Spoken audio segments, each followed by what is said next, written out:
आज हम मौजूद हैं भारतीयम साहित्य कला संस्कृति संस्थान के नजाबाद स्थित कार्यालय पर। यहाँ पर हमारे सामने बैठे हुए हैं वरिष्ठ कवि गीतकार इंद्रदेव भारती जी। दर्शकों के लिए प्रस्तुत है इनसे हुई बातचीत के मुख्य अंश। भारती जी, आपका हमारे चैनल में बहुत बहुत स्वागत है। हम सबसे पहले जानना चाहेंगे कि भारतीयम साहित्य कला संस्कृति संस्थान को बनाने के पीछे क्या मंशा है, क्या उद्देश्य है? जब मैं कवि सम्मेलनों में जाया करता था सन 1968 से लेकर के, और 92-93 में मैंने किसी वजह से बंद कर दिया स्वास्थ्य के आधार पर, तो कवि सम्मेलनों के मंच पर अधिकतर गीत ही सुनाए जाते थे, गजलों का बोलबाला नहीं था। धीरे धीरे गजलें आनी शुरू हुई तो फिर लोग गजलें लिखने लगे, गजल को लिखना आसान समझने लगे, जबकि गजल की तख्ती बहर वगैरह के बारे में उन लोगों को इतना ज्ञान नहीं होता था। वो 2 लाइन के उन्होंने तुक मिलाई शेर की और उन्होंने सोच लिया कि बस हमारी गजल हो गई, और बुलाने वाले उन्हें बुलाते भी रहे मंचों पर, गाने वाले गाते भी रहे, मामला चलता रहा। लेकिन धीरे धीरे धीरे धीरे गीत पिछड़ते चले गए। मैं समझता हूँ नीरज जी के युग के साथ गीत विधा समाप्त हो गई।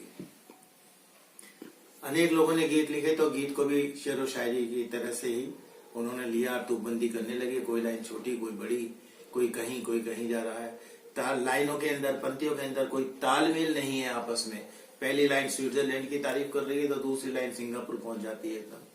तो इस तरीके का जो अभाव मैंने देखा, और हिंदी कविता या हिंदी गीत का एक तरीके से समापन होते देखा, उनका पतन होते देखा। आज जिसे देखो वो गजल लिख रहा है, गीत लिख ही नहीं रहा।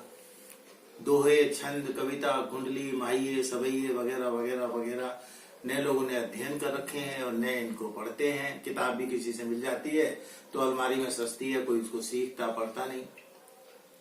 तो गीत कैसे लिखें? गीत के साथ 2-3 विधाएं गीत की और भी चल पड़ी है। चलनी चाहिए, पहले से ही थी। बाल गीत, लोकगीत, सामाजिक गीत, राष्ट्रीय गीत, ये इसके खंड हैं, कहलाएंगे सब गीत ही। तो मैंने ये जब देखा बिजनौर के अंदर अधिकतर जितने भी कवि थे वो सब गजलकार हुए, तो मैंने बुनियाद डालनी शुरू की, कोशिश की कि भाई हम अपनी गीत विधा क्यों भूल रहे हैं। आप गजल लिखो, बेशक लिखो, गजल नहीं रोक रहे हैं। किसी भी ज्ञान को सीखने की कोई सीमा नहीं, कोई उम्र नहीं। इसलिए आप कहीं भी जाकर के कुछ भी पढ़ सकते हैं, कुछ भी लिख सकते हैं, वो आपकी मर्जी है, आपकी अंदर की प्रतिभा है। जो कोई गजल में बहुत अच्छा जा रहा है, कोई गीत में बहुत अच्छा जा रहा है, कोई एतुकांत कविताओं में, कोई रबड़ छंद कविताओं में, जिसने जो विधा पकड़ ली। तो मेरा रुझान गीत की तरफ बढ़ता गया।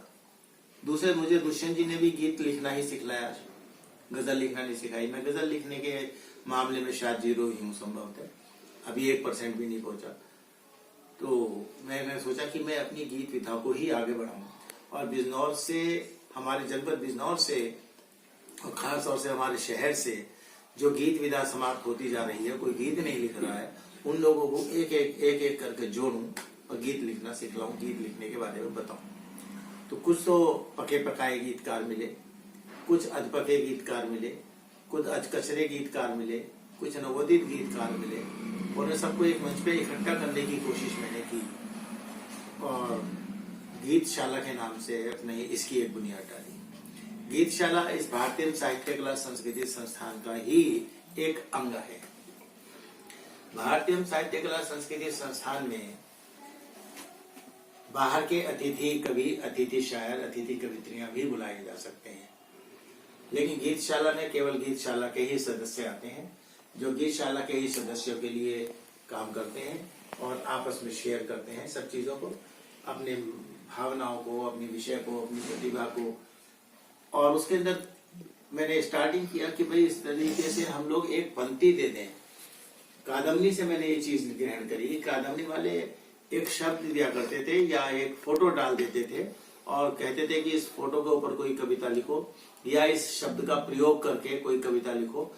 शब्द कहीं भी फिट हो सकता है, पहली पंक्ति में, पहले अक्षर में, आखिरी अक्षर में, आखिरी पंक्ति में, बीच में, कहीं भी।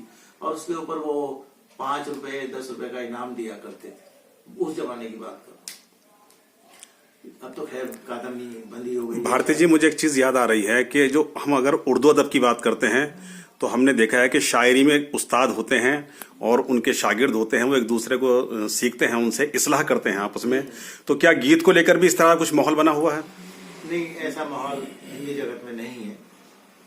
बड़े कवि जो हो गए वो अपना एटीट्यूड दिखलाते हैं, किसी का हाथ नहीं पकड़ते, किसी की उंगली नहीं पकड़ते। मुझे तो बस दुष्यंत जी की याद है कि उन्होंने मेरी उंगली पकड़ी, मेरा हाथ पकड़ा, मुझे चलना लिखना सिखलाया।